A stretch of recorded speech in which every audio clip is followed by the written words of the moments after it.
Hello welcome back, welcome to engineers platform. Hello guys, आज का मेरा टॉपिक है सर्किट ब्रेकर एंड रिले। अब यहाँ पे जैसे हमने टॉपिक लिया, पहला इंट्रोडक्शन कराया कि स्विच गियर एक्चुअली होता क्या है। अब स्विच गियर के एग्जांपल में आया था हमारा फ्यूज, रिले, आइसोलेटर्स, है ना। उसके बाद सर्किट ब्रेकर, ये सब हमारे टॉपिक आए किसके अंदर, स्विच गियर के अंदर। अब जिसमें कि एग्जाम में सबसे ज्यादा पूछने वाला क्वेश्चन होते हैं आपके सर्किट ब्रेकर और रिले से। बात अलग है, फ्यूज की भी डिस्कस करेंगे हम लोग और आइसोलेटर्स के बारे में भी चर्चा करेंगे। अब यहाँ पे बात एक आ रही है कि सर्किट ब्रेकर कहाँ लगता है, क्यों लगता है, रिले का क्या मतलब होता है। तो एक बेसिक और देसी भाषा में समझने की कोशिश कीजिए कि सर्किट ब्रेकर बिना रिले के ऑपरेट नहीं कर सकता और रिले बिना सर्किट ब्रेकर का ऑपरेट नहीं कर सकता। यानी इसके बिना ये अधूरा है, इसके बिना ये अधूरा है। यानी सर्किट ब्रेकर जो होता है एक कंजक्शन ऑफ रिले है। सर्किट ब्रेकर एंड रिले आपस में इंटरकनेक्टेड होते हैं। सर्किट ब्रेकर और रिले का काम क्या होता है पहले समझिएगा बारीकी से। एक चीज को मैं बताता हूं, अभी चीजों को कहां इंप्लीमेंट हुआ इसको भी बताएंगे। रिले जो है एक सेंसर के जैसे काम करता है। रिले एक्ट एज कैसे करता है, सेंस। ये कहीं किसी ट्रांसमिशन लाइन में हाई वोल्टेज हो गया, फॉल्ट हो गया, तो जैसे वोल्टेज हाई बढ़ गया तो उसमें वोल्टेज या रिएक्टेंस इन चीजों को डिटेक्ट करने का काम करता है और वही सिग्नल भेजता है किसको, सर्किट ब्रेकर को। और सर्किट ब्रेकर क्या करता है, जो कॉन्टैक्ट्स होते हैं उसको दूर भगाने का काम करता है। सर्किट ब्रेकर क्या करता है, जो कॉन्टैक्ट होते हैं, जो लगातार जो वायर है, ये देखिए जो वायर कांटेक्ट में रहता है, जैसे ये सेंस करके सिग्नल दिया कि नहीं कोई फॉल्ट हो गया है, ये क्या करता है, इसके मेटल कांटेक्ट आपस में दूर हो जाते हैं। तो ये क्या करता है, ये किस चीज के लिए काम करता है, ऑपरेट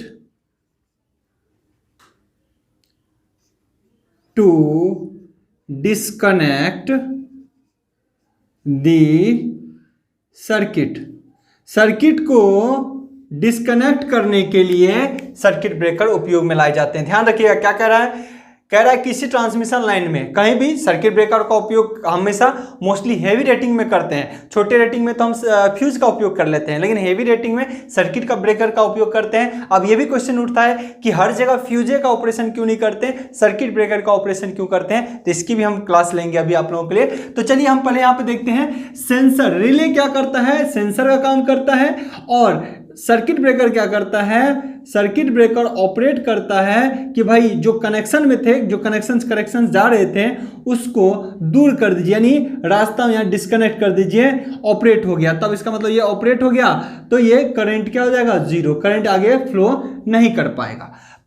तो ये ऑपरेट जो करता है टू डिस्कनेक्ट द सर्किट, और रिले क्या होता है, एक तरीके से सिग्नल देता है कि भाई ऑपरेट कर जाना है। नहीं तो सर्किट ब्रेकर जो होता है, देखिएगा सर्किट ब्रेकर जो होता है हमेशा कंडक्शन मोड में होता है, हमेशा कंडक्शन मोड में होता है। वो बात अलग है, सर्किट ब्रेकर ये एक पार्ट यहाँ है और दूसरा पार्ट यहाँ है, लेकिन दोनों आपस में क्या होते हैं, कनेक्शन मोड में होते हैं। एक फिक्स होता है, दूसरा मूवेबल होते हैं, लेकिन आपस में जुड़े होते हैं, ठीक है। लेकिन इसी के साथ एक सेंसर के टाइप में, जैसे कि हमने यहाँ पे CTPT ले लिया है ना, ये सेंस करता है कि भाई करंट बहुत फॉल्ट आ गया, कहीं क्या हुआ, फॉल्ट आ गया, और ये देखता है कि फॉल्ट अगर आ गया, आपको यहाँ से आगे नहीं दिख रहा, कहाँ से आगे नहीं दिख रहा, यहां से आगे नहीं दिख रहा। तो यहां पे जो हम कह रहे हैं रिले एक ऐसा ऑपरेशन होगा, ये रहा रिले, ये है सर्किट ब्रेकर।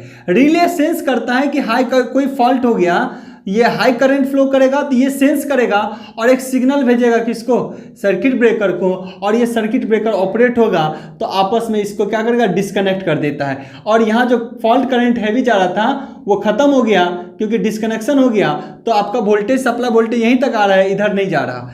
तो सर्किट ब्रेकर जो होते हैं कभी भी बिना रिले का ऑपरेट नहीं कर सकता, बिना सेंसिंग एलिमेंट का ऑपरेट नहीं कर सकता। तो ये कंजक्शन होते हैं between relay and circuit breaker का आपस में, स्विच गियर के अंदर यहाँ जो प्रोटेक्शन का काम कर रहा है। क्लियर। अब समझते हैं इस चीज को कि ये किस तरीके से किसी ट्रांसमिशन लाइन को प्रोटेक्ट करने का काम करता है।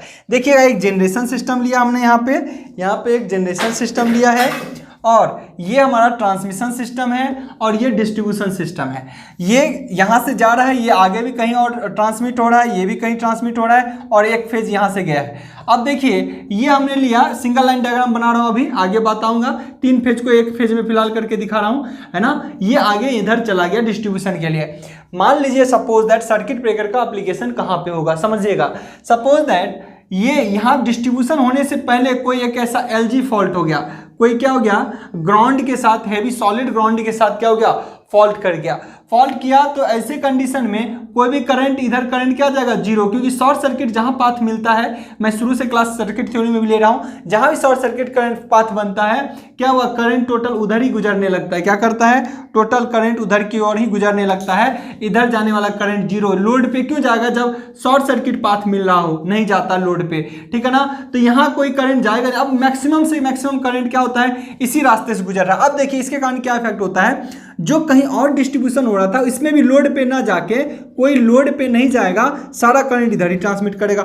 यहां भी कोई अगर लोड लगा हुआ है आगे, तो ये इधर करंट ना जाके टोटल करंट कहां जाएगा, शॉर्ट सर्किट रास्ते से गुजरेगा।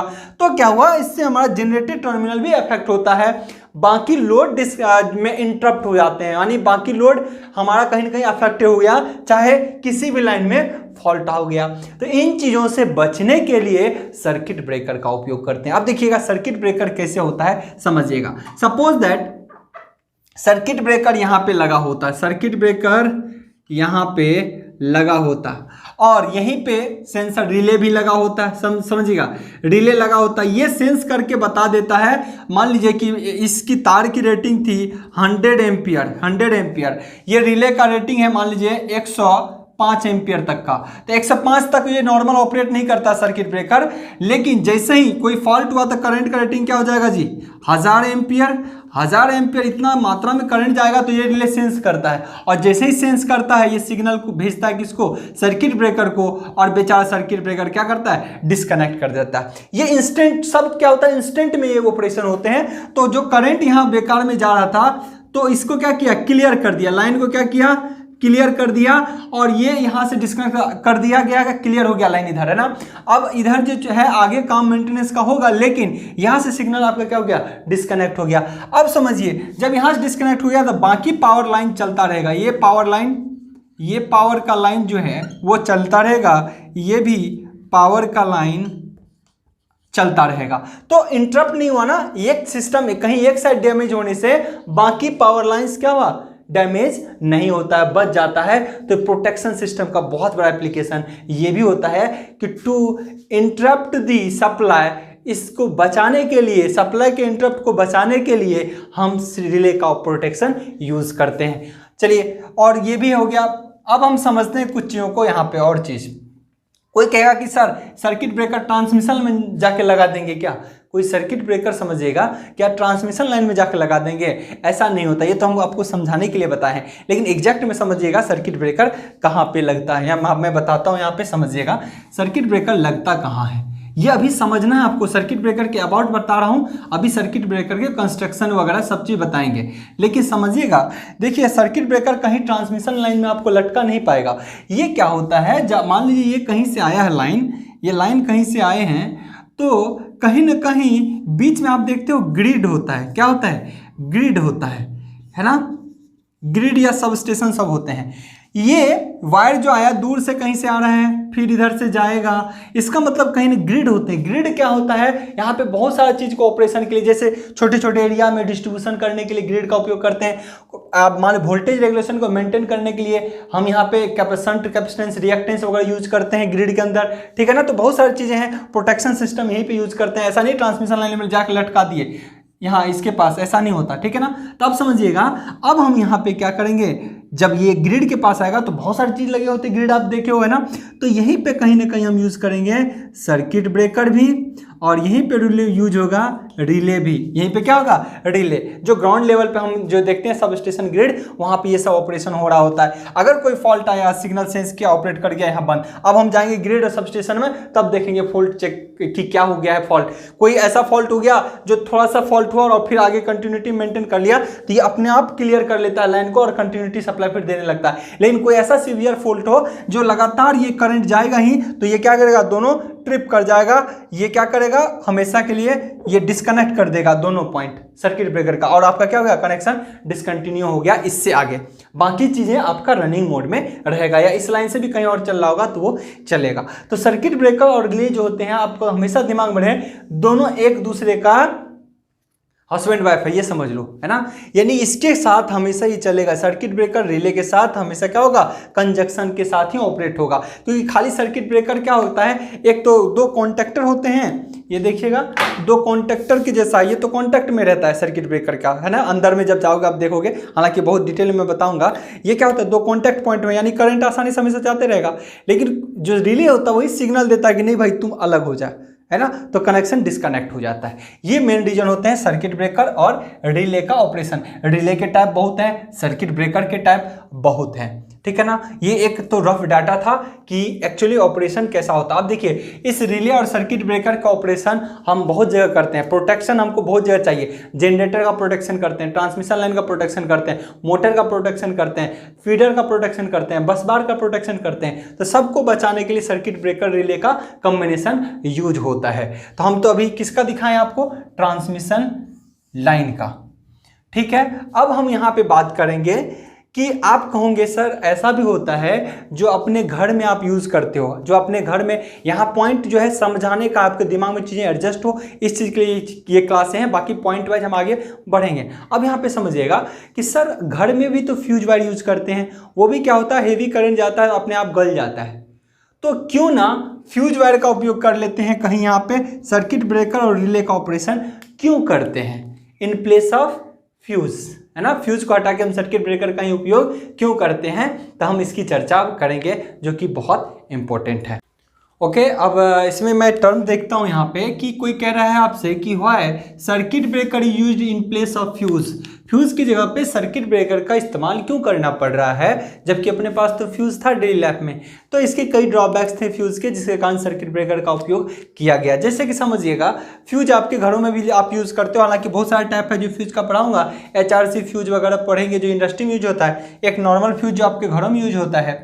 अब यहाँ देखिए, यहाँ पे ये जो है फ्यूज का वायर है, फ्यूज वायर है। यहाँ पे क्या होता है, अगर कोई शॉर्ट फॉल्ट कंडीशन आया, मान लीजिए कहीं घर में और कनेक्शंस लगे हुए हैं, लेकिन कोई फॉल्ट हो गया, हैवी करंट आया, तो ये क्या होता है, मेल्ट हो जाता है, मेल्ट हो जाता है, डिस्कनेक्शन हो जाता है, और डिस्कनेक्शन होने से आपका प्रोटेक्ट हो जाता है क्या, कोई भी डिवाइस, आपका जो भी डिवाइस इससे कनेक्ट था, मान लीजिए बल्ब था, टीवी था, जो भी था, ये प्रोटेक्ट हो जाता है।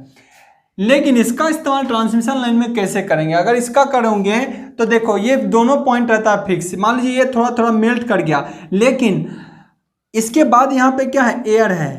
अब हाई वोल्टेज जब रहता है, जब हाई वोल्टेज रहता है, तो हाई वोल्टेज की कंडीशन में ये एयर को भी आयोनाइज करता है। जैसे कैसे होता था कोरोना, है ना, कोरोना में क्या होता था, एयर आयोनाइजेशन के कारण ही तो हवा में भी स्पार्किंग होती थी, वही चीज़ होता है। अब ये मान लो ये टूट भी गया तो क्या होगा, हवा को स्पार्क करके ये लीकेज करंट बहुत ज़्यादा, यानी चिंगारी, आग का गोला बन रहेगा, और आग से होते हुए ये मेटल तो फिक्स रहेगा, ये भी फिक्स पॉइंट रहेगा और ये भी फिक्स पॉइंट रहेगा, तो ये आग का गोला बनता हुआ यहाँ से करंट गुजरता रहेगा।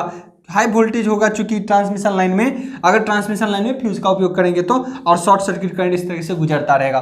तो फ्यूज का उपयोग ऐसे भी हम यहाँ पे नहीं कर सकते। इन जनरल भी फ्यूज में जो भी वायर अपन यूज करेंगे ट्रांसमिशन लाइन में, तो यहाँ पे वो वायर हमेशा क्या करेंगे, पतला रखेंगे, है ना। और उसका वायर जो होता है मोस्टली किस चीज़ का बनाते हैं, टीन और लेड का कॉम्बिनेशन होता है, ये अपन को जनरली साइंस में भी पढ़ते हैं। तो वो क्या होता है, हाई करंट होने गुजरने से वो मेल्ट करने के चांसेस होते हैं। सर्किट ब्रेकर में जो होता है, देखिएगा अगर कोई ये ट्रांसमिशन लाइन को जा रहा है, कोई फॉल्ट मान लीजिए कहीं हो गया, यहाँ कोई फॉल्ट हो गया, सीवियर करंट ऑपरेट होता है, तो यहाँ पे रिले सेंस करके इनको हटाने का काम करता है। तो एक होता है फिक्स और दूसरा होता है मूवेबल।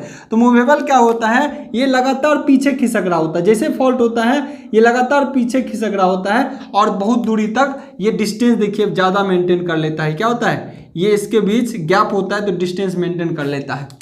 तो इससे हमारा क्या होगा, आप कहोगे सर यहाँ भी तो आर्क होगा। जी हाँ, जब ये कंडक्टर मूव कर रहा होता है सर्किट ब्रेकर के अंदर, हम पढ़ेंगे सर्किट ब्रेकर को बहुत अच्छे से, जिस टाइम ये मूव कर रहा होता है कि सोचिएगा ये जिस टाइम मूव कर रहा होता है पीछे की ओर, बहुत फास्टली हालांकि मूव करता है, लेकिन मान लो एक टाइम तो दूरी इतना ही रहा होगा, फिर दूरी इतना ही रहा होगा, फिर कभी दूरी इतना ही रहा होगा, एक टाइम के बाद में यहाँ पहुंचेगा, बहुत दूरी बनेगा। लेकिन जब यहाँ दूरी होता है ना, तो ये भी क्या करता है, एयर को जलाता है, ये भी क्या करता है, हवा को जला देता है, क्योंकि हवा का डाइलेक्ट्रिक स्ट्रेंथ इतना तगड़ा नहीं होता कि वो करंट को हमेशा अपोज करे, समझिएगा।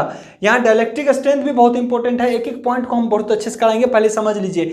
ये क्या करता है, हवा को भी जला देता है, और हवा को जैसे ही आप जलाता है, ये एयर को जैसे जलाता है, तो यहाँ इसको बोला जाता है आर्क। क्या बोलते हैं, आर्क मतलब चिंगारी, एक तरीके से ARC, आर्क मतलब चिंगारी, आग का गोला होता है। क्योंकि दूरी कम है, वोल्टेज बहुत ज़्यादा है। अब हमको पता है क्या कि हर 3 kV पर सेंटीमीटर, सॉरी पर mm, 3 kV पर mm या 30 kV पर सेंटीमीटर, अगर 30 kV 1 सेंटीमीटर की दूरी पर हो, 1 सेंटीमीटर का गैप हो, और यहाँ 0 वोल्ट हो, यहाँ 30 kV हो, तो ये हवा को जला देगा और हवा में आयोनाइज हो जाएगा, और यहाँ से आग का गोला ट्रांसमिट होता रहेगा। ये तो होता है, वही चीज़ हो रहा है। हाई वोल्टेज मान लीजिए कि ये 400 kV पे होता, 400 kV पे होता, तब तो ये 0 वोल्ट भी हो रहा है। यहाँ पे मान लीजिए ये 0 वोल्ट से अटैच हो गया है और ग्राउंडिंग से, तो 0 वोल्ट और 420 वोल्ट, इसके लिए क्लियरेंस ज़्यादा चाहिए। लेकिन जिस टाइम ये पीछे खिसक रहा होगा, उस टाइम ये क्या हो रहा होगा, दोनों में दूरी है, वोल्टेज बहुत ज़्यादा है, तो आर्क प्रोड्यूस होता है। क्या होता है, आर्क, यानी आप कह सकते हो आग का गोला, एक तरीके से बहुत ज़्यादा आग। अब ये आग जो प्रोड्यूस होता है ना, इसको ये नॉर्मल इसमें भी होता है, तो इसके अंदर भी हो रहा है। अब ये क्या हो रहा है, जिस दौरान ये आग उत्पन्न हो रहा है ना, हम यहाँ पे यूज करते हैं इस आग को हटाने का प्रोसेस, आग को रिमूव करते हैं, नहीं तो ये पूरा सिस्टम को मेल्ट कर देगा, गला देगा।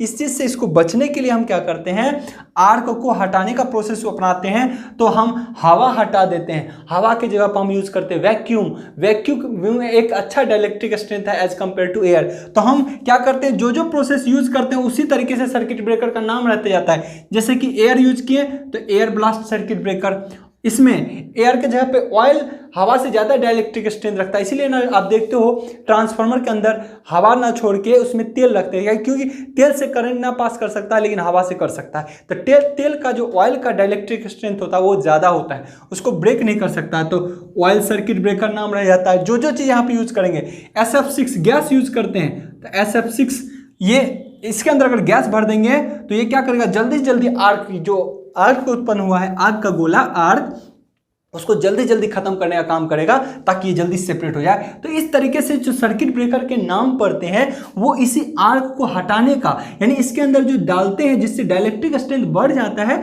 उसके आधार पे ही सर्किट ब्रेकर का नाम होता है। जो कि फ्यूज के अंदर ये चीज़ें फैसिलिटी आपको नहीं मिल पाता। ये सारा कुछ ऑटोमेटिक होता है।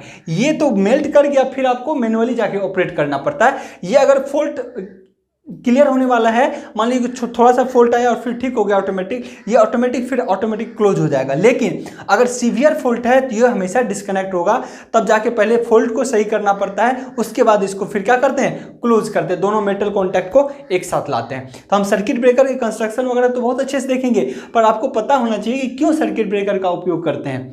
हेवी सिस्टम के अंदर जहां हाई वोल्टेज करंट का उपयोग होता है, हमेशा सर्किट ब्रेकर का उपयोग करते हैं। लेकिन कुछ कुछ ऐसे जगह होते हैं जैसे कि सर्किट ब्रेकर का जहां पे उपयोग नहीं कर पाते हैं, वहां हम HRC फ्यूज का उपयोग करते हैं। इंडस्ट्री में हाई वोल्टेज यूज होता है, लेकिन वहां कहीं कहीं सर्किट ब्रेकर का उपयोग नहीं हो पाता है, तो HRC फ्यूज का उपयोग भी करते हैं। हम उसकी चर्चा भी आगे करेंगे। तो आई होप आपको डिफरेंस पता चल गया होगा कि सर्किट ब्रेकर एक्चुअली क्या काम करता है और फ्यूज का ऑपरेशन क्या होता है। तो इस लेक्चर में हमने यही देखा। आगे हम सर्किट ब्रेकर के बारे में एक एक चीज को बहुत अच्छे से डील करेंगे। वो जैसे कि टर्म हो जाएगा हमारा कि सर्किट ब्रेकर का वर्किंग कैसे होता है, ऑपरेशन क्या होता है, कंस्ट्रक्शन कैसा होता है, रिले उसके साथ हम देखेंगे। तो बहुत ही बेहतरीन तरीके से इसको देखेंगे।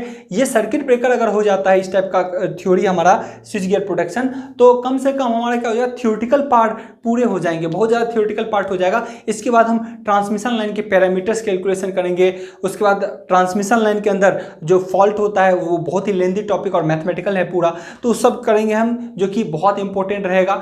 अब हम यहाँ तक इसलिए इन सब चीज़ों को लगातार करते आ रहे हैं क्योंकि थियोरेटिकल पार्ट है और बहुत आसानी से आप इसको ग्रैब कर सकते हैं। इंसुलेटर में कुछ कैलकुलेशन पार्ट जरूर था। अब हम यहाँ से करने के बाद जल्दी ही आगे कैलकुलेटिव पोर्शन पे जाएंगे। पावर सिस्टम में अभी बहुत सारी चीज़ें हैं जो पढ़ने का है, कुछ थियोरेटिकल भी है, लेकिन अब धीरे धीरे स्विच गियर प्रोटेक्शन के बाद हम जितने भी टॉपिक को करेंगे वो मोस्टली मैथमेटिकल होंगे और बहुत इंटरेस्टिंग भी होगा। तो चलिए आज की क्लास को यहीं स्टॉप करते हैं। आज के लिए इतना ही। Good luck, have a nice day.